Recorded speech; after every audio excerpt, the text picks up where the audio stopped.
തോട്ടപ്പള്ളി കരിമണൽ ഖനനത്തിന്റെ ദുരന്തം ജനങ്ങൾ അനുഭവിച്ചു തുടങ്ങി. വലിയ ഇരിക്ക മുതൽ പുന്നപ്ര വരെ 734 വീടുകൾ തകർത്തുകൊണ്ട് കരിമണൽ ഖനനത്തിന്റെ ദുരന്തത്തിന് തുടക്കം കുറിച്ചിരിക്കുകയാണ്. അന്നത്തെ ഉപജീവനത്തിന് പോയി കുടുംബം നോക്കുന്ന പാവപ്പെട്ട മത്സ്യത്തൊഴിലാളികളുടെ വീടാണ് തകർന്നു പോയിരിക്കുന്നത്. കെട്ടുതാലി പണയം വെച്ചും ബ്ലേഡിന് പണമെടുത്തുമാണ് അവർ വീട് വെച്ചിരിക്കുന്നത്. ആ കിടപ്പാടം നഷ്ടപ്പെട്ടു പോകുമ്പോൾ ഉണ്ടാവുന്ന വേദന അത് അനുഭവിക്കുന്നവർക്കേ അറിയൂ. കണ്ണിൽ ചോരയില്ലാത്ത ഈ കമ്മ്യൂണിസ്റ്റ് സർക്കാർ ഇത്രയും ക്രൂരത ഈ പാവപ്പെട്ട മത്സ്യത്തൊഴിലാളികളോട് കാണിക്കണ്ടായിരുന്നു. ദുരന്ത നിവാരണത്തിന്റെ പേരും പറഞ്ഞ് കരിമണൽ ഖനനത്തിന് അനുമതി നൽകുകയും കോടികൾ രാഷ്ട്രീയക്കാർ മാസപ്പടി വാങ്ങിക്കുമ്പോൾ തകരുന്നത് ഇവിടുത്തെ മത്സ്യത്തൊഴിലാളികളും കുട്ടനാടൻ നെൽകർഷകരുമാണെന്നുള്ളത് ഓർമ്മ വേണമായിരുന്നു. വരും കാലങ്ങളിൽ കുട്ടനാടൻ കൃഷി മേഖലയെ ഒരു ഉപ്പുപാടമായി മാറുവാനുള്ള എല്ലാ സാഹചര്യവും ചെയ്തു വെച്ചിരിക്കുകയാണ് ഈ കമ്മ്യൂണിസ്റ്റ് സർക്കാർ. ജനങ്ങളെ നിങ്ങൾ ഇത് ഗൗരവമായി മനസ്സിലാക്കണം.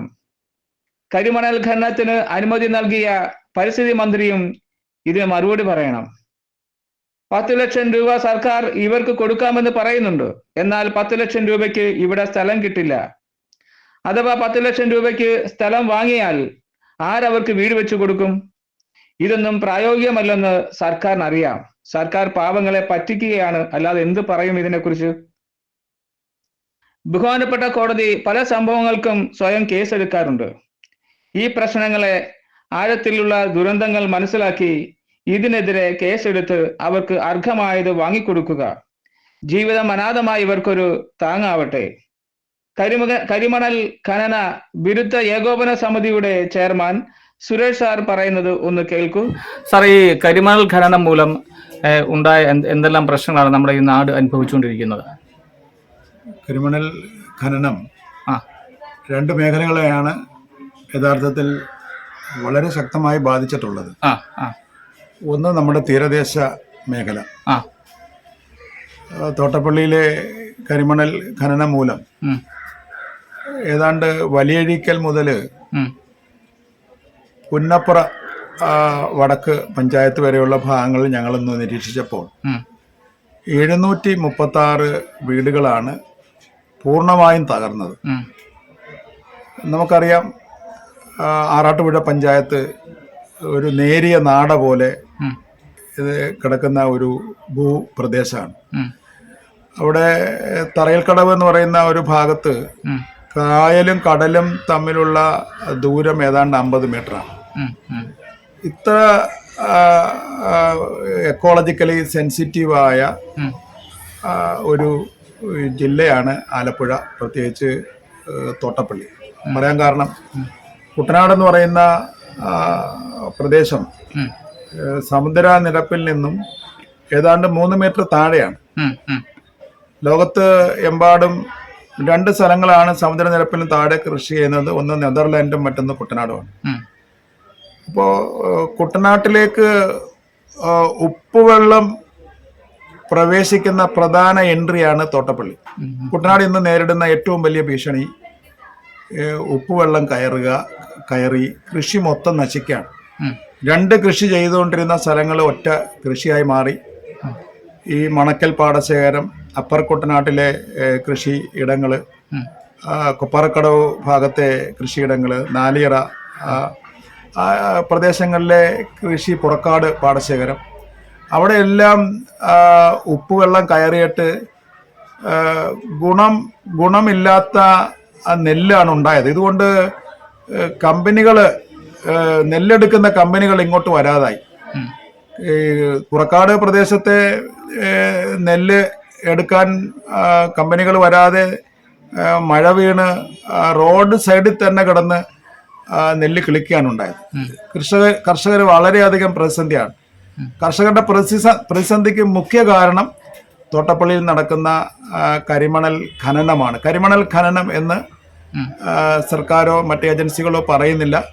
ദുരന്ത നിവാരണം എന്ന മറ പിടിച്ചുകൊണ്ട് ഇവിടുന്ന് നിശ്ചയിക്കപ്പെട്ട മണലിന്റെ ഏതാണ്ട് 100 മടങ്ങിൽ കൂടുതൽ ഇവിടുന്ന് കടത്തി എന്നുള്ളതാണ് ഏറ്റവും രസകരമായ വസ്തുത.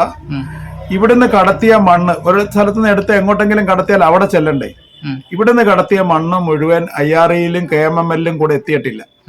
വേറെ സ്വകാര്യ കമ്പനികളിലേക്ക് ഇത് കൊടുക്കാനുള്ള ഏർപ്പാടുകൾ ഇടനിലക്കാർ ചെയ്തു കൊടുക്കുകയും അതിന്റെ കമ്മീഷൻ ഇവിടുത്തെ രാഷ്ട്രീയ പാർട്ടികൾ നേതാക്കള് കൈപ്പറ്റിയതായിട്ടുള്ളതിന്റെ ഒരു നമ്മുടെ ആരോപണമല്ല, ഇതൊരു വസ്തുതയാണ്. ഇന്ററിം സെറ്റിൽമെന്റ് ബോർഡ് നമുക്കറിയാലോ, കോടതിക്ക് ഈക്വലന്റ് ആയിട്ടുള്ള ഇൻകം ടാക്സ് ഡിപ്പാർട്ട്മെന്റിന്റെ ഒരു സമിതിയാണ്. അവരാണ് കണ്ടെത്തിയത് CMRL എന്ന് പറയുന്ന കമ്പനി 184 കോടി രൂപ ഒരു സാമ്പത്തിക വർഷം രാഷ്ട്രീയ നേതാക്കൾക്ക് വീതിച്ചു കൊടുത്തതായിട്ടുള്ള, മാസപ്പടി കൊടുത്തതായിട്ടുള്ള ചിത്രമൊക്കെ നമുക്ക് പുറത്തു വരികയാണ്. ലോകം കണ്ട ഒന്നാം തരം അഴിമതിയാണ് ഈ കരിമണൽ കടത്തുമായിട്ട് ഇവിടെ ഉണ്ടാക്കിയിരിക്കുന്നത്. ഇത് കൊണ്ട് തീരെ ഒട്ടാകെ തകർന്നു. 736 വീടുകൾ തീരത്തു നിന്നും പോയി. 1 രൂപ പോലും ഇവർക്ക് ലാഭം ഉണ്ടാക്കിയ കമ്പനികളോ പൊളിറ്റീഷ്യന്മാരോ അവർക്ക് കൊടുത്തിട്ടില്ല, നഷ്ടപരിഹാരം കൊടുത്തിട്ടില്ല. കാർഷിക മേഖല അപ്പാടെ തകർന്നു. ഇന്ന് കൃഷിക്കാര് നമ്മൾ ചെന്ന് ചോദിച്ചാൽ അവര് വേറെ പണിക്ക് പോകാൻ പറ്റാത്ത കൊണ്ട് കൃഷി ചെയ്യാൻ, ലാഭകരമല്ല കൃഷിയൊന്നും. ആ ലാഭകരമല്ലാത്ത ഒരു സിറ്റുവേഷൻ ഇവിടെ ഉണ്ടാക്കിയത് നമ്മുടെ പിടിപ്പുകേടുള്ള നമ്മുടെ സർക്കാരും അതിന്റെ ഭരണ നേതൃത്വത്തിൽ ഇരിക്കുന്ന മന്ത്രിമാരും ഒക്കെ തന്നെയാണ്. കാരണം ഇത്തരം വസ്തുതകൾ മനസ്സിലാക്കാനായിട്ടുള്ള സംവിധാനം നമ്മുടെ കയ്യിൽ ഇരിക്കുമ്പോൾ ഇവിടെ ഒരു പരിസ്ഥിതി വകുപ്പുണ്ട്. പരിസ്ഥിതി വകുപ്പ് പരിസ്ഥിതി സംരക്ഷണമായിട്ട് എന്ത് ചെയ്തു എന്ന് ചോദിച്ചാൽ നത്തിങ്, ഒന്നും ചെയ്തിട്ടില്ല എന്ന് മാത്രമല്ല പരിസ്ഥിതിയെ തകർക്കുന്ന മുഴുവൻ കർമ്മ പരിപാടിക്കും അനുമതി കൊടുത്തു എന്നുള്ളതാണ്. കുട്ടനാട് തകരാനായിട്ടുള്ള മുഖ്യ കാരണം ഈ കേരളത്തിന്റെ പരിസ്ഥിതി മന്ത്രി തന്നെയാണ് അതിന് കാരണം. കേരളത്തിലെ പരിസ്ഥിതി മന്ത്രിയാണ് അതിന് മുഖ്യ കാരണം. പരിസ്ഥിതി മന്ത്രിയാണ് ഇതിന് ഈ ചീട്ടുകൾ കൊടുക്കുന്നത്.